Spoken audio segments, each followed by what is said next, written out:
Hi, my name is Mike Mahan with Autobahn Porsche in Fort Worth, and today we have the brand new 2020 992 generation 911 Carrera S Cabriolet. This particular model in Guards Red, many changes for the 911 in this generation of the car, and what they tried to do was incorporate several things from the previous generations. One thing you'll note is the sculpture in the hood. That goes back to the very early G-body cars. At that time, there actually was a little air scoop up here, but in this case, it's a little done for styling. The headlights are a little more upright.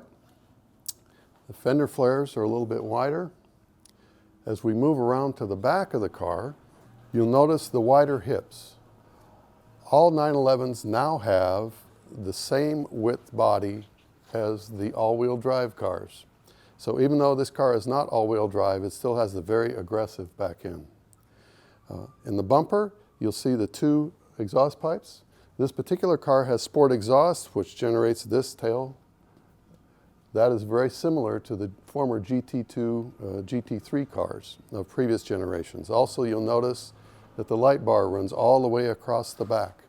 Another design change for 2020, and a characteristic for all Porsche models going forward. As you move up here, from a design perspective, very clever. There are 9 of these bars. The double lines here and the backup light, 911. Alternatively, 992. Also, the airflow here now goes directly into the intercooler. So this is really more than just a pretty face. There are a number of technical changes in this car as well. The car now has door handles that are recessed. They extend as you approach the car. Looking inside, you'll notice that the dash has a long horizontal shape. Again, going back to some of the very early 911 cars.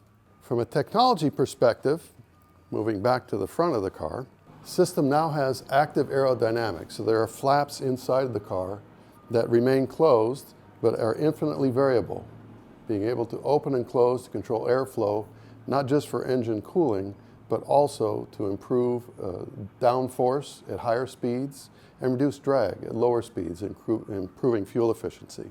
This particular car also has the adaptive cruise control. That's this little sensor in the center of the car up front.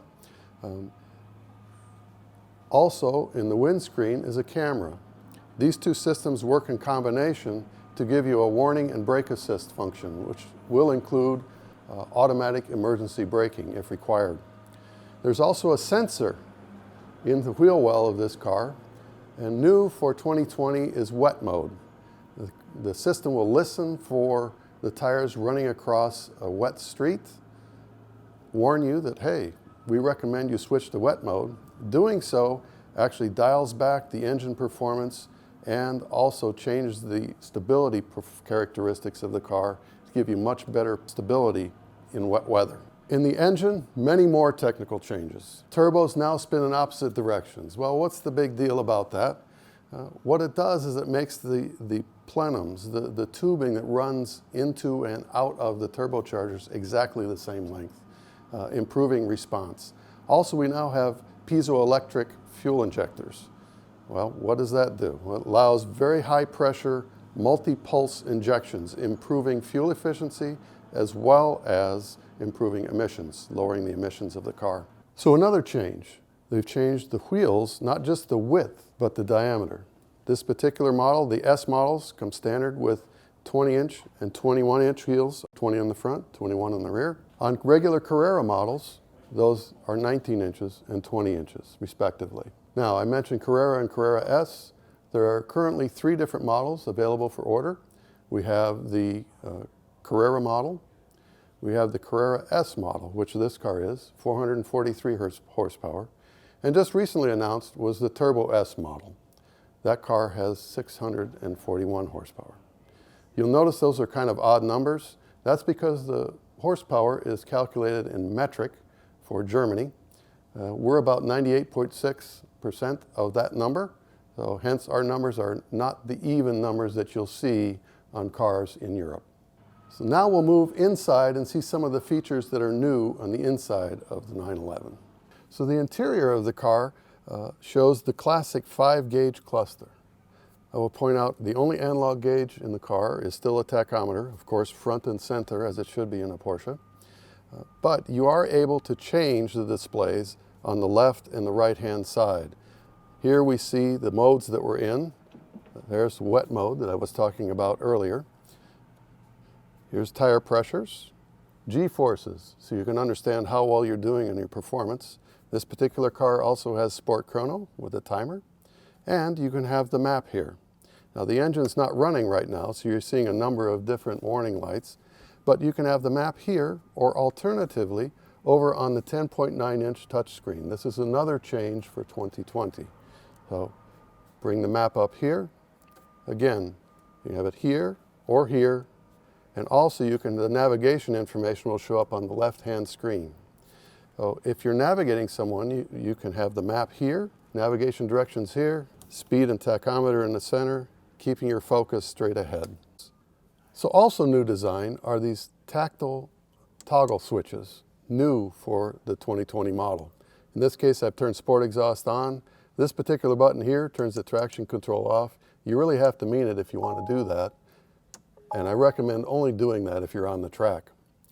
Down here we have a much cleaner interface. So here are the temperature controls. This is the shifter for the 8-speed PDK transmission. We have one more gear now. Also available for order now on the Carrera S and 4S models is a manual transmission. One final little feature here, if the children are misbehaving in back or you want to drive in cooler temperature, you simply press this and up pops a wind blocker. Finally, we have some exclusive features in this car to kind of show off the types of things you can do with a Porsche. Here you see a full leather dash interior with contrasting stitching, as well as the key painted in the exterior color of the car. With the current environment, we're doing touchless delivery, if that's your preference. We will bring the car to you at your home. I want to thank you very much for your time today, and we look forward to seeing you soon.